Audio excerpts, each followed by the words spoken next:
नमस्कार। आयुर्वेद 101 में आपका स्वागत है। मैं रतन चतुर्वेदी।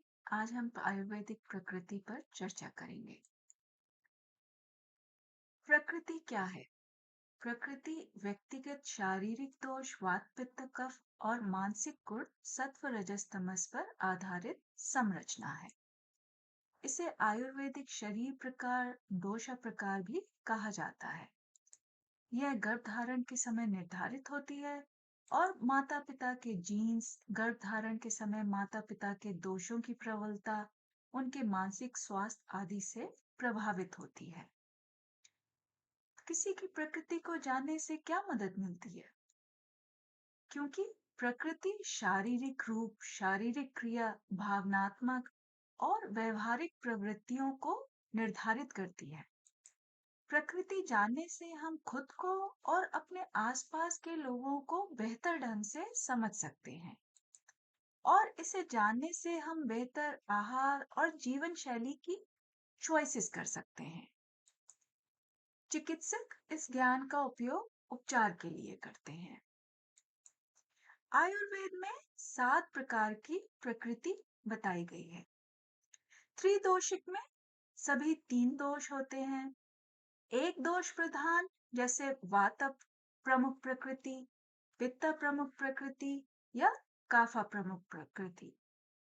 दो दोषा प्रधान प्रकृति हो सकती है जैसे वात पित्त प्रधान प्रकृति, वात कफ प्रधान प्रकृति और पित्त कफ प्रधान प्रकृति। प्रकृति का विश्लेषण या एनालिसिस कैसे करें? मोटे तौर पर व्यक्ति की शारीरिक रचना, शरीर क्रिया और व्यवहार संबंधी प्रवृत्तियों पर आधारित होती है और हम उन तीनों की प्रत्येक पर चर्चा करेंगे। आयुर्वेदिक शारीरिक रचना में बाल, आंखें, दांत, त्वचा, जोड़ आदि शारीरिक विशेषताओं को ध्यान में रखता है।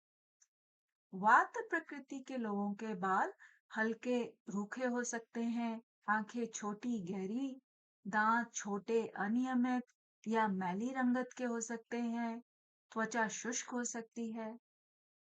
और पित्त प्रकृति के लोगों के बाल रेशमी हो सकते हैं, परंतु पित्त गुण के कारण गर्मी के कारण जल्दी सफेद हो सकते हैं, गंजापन हो सकता है। आंखें मध्यम और दृढ़ दृष्टि हो सकती है। दांतों का रंग पीला, मुंह के छाले होने की संभावना ज्यादा हो सकती है और गर्मी के कारण त्वचा में मुहासे, चकत्ते, झाइयां आदि भी ज्यादा हो सकती हैं। कफा प्रधान लोगों में घने काले बाल, बड़ी आंखें, सफेद दांत, तैलीय त्वचा हो सकती है। और वाता व्यक्तियों में जो अधिक उभरे हुए, क्योंकि मांसपेशियां छोटी हो सकती हैं। इन व्यक्तियों का शरीर पतला, वजन हल्का और ताकत कम हो सकती है। पित्त प्रकृति लोगों के जोड़ और मांसपेशियां आमतौर पर मध्यम, शरीर का ढांचा मध्यम और उनका वजन मध्यम, बॉडी फ्रेम आदि सब मध्यम हो सकता है।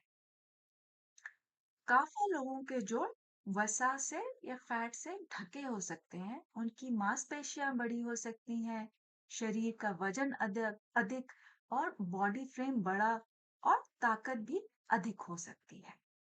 तो ये हैं कुछ शारीरिक विशेषताएं जिनका उपयोग आयुर्वेद प्रकृति निर्धारण के लिए करता है। दूसरी श्रेणी है शारीरिक क्रिया या फिजियोलॉजिकल फीचर्स, जैसे तापमान, प्राथमिकता, नींद, बोली, भूख प्यास आदि। वाता प्रधान प्रकृति के लोग आमतौर पर ठंड को सहन नहीं कर पाते, क्योंकि वाता में स्वाभाविक रूप से ही ठंड की गुणवत्ता अधिक है। उनमें सहज रूप से गतिशीलता, परिवर्तनशीलता, हल्कापन होता है। इस कारण वे कम सोते हैं और जल्दी-जल्दी बात करते हैं, तेज चलते हैं, उनके शरीर के अंगों में बहुत हलचल होती है और वे अपने आंखें, हाथ-पैर आदि काफी हिलाते हैं। उनकी भूख और प्यास भी अनियमित होती है। वो नए विचारों को बहुत जल्दी समझते हैं, परंतु जल्दी ही फोकस भी खो देते हैं क्योंकि उनका दिमाग बहुत सक्रिय होता है। पित्त प्रधान लोगों को इनमें गर्मी ज्यादा होती है, इसलिए वे गर्म मौसम को नहीं सहन कर पाते। इनकी नींद मध्यम, वाणी स्पष्ट, सटीक और चाल भी उद्देश्यपूर्ण होती है। तेज अग्नि के कारण भूख और प्यास भी तेज होती है और मानसिक रूप से भी ये तेज और केंद्रित होते हैं।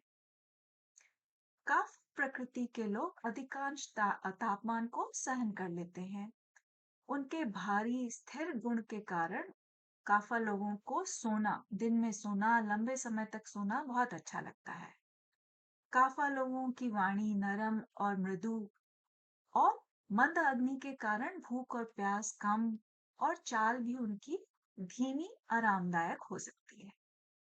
काफा लोगों की याददाश्त अच्छी होती है और स्थिर गुण के कारण बदलाव को अपनाने में टाइम लग सकता है।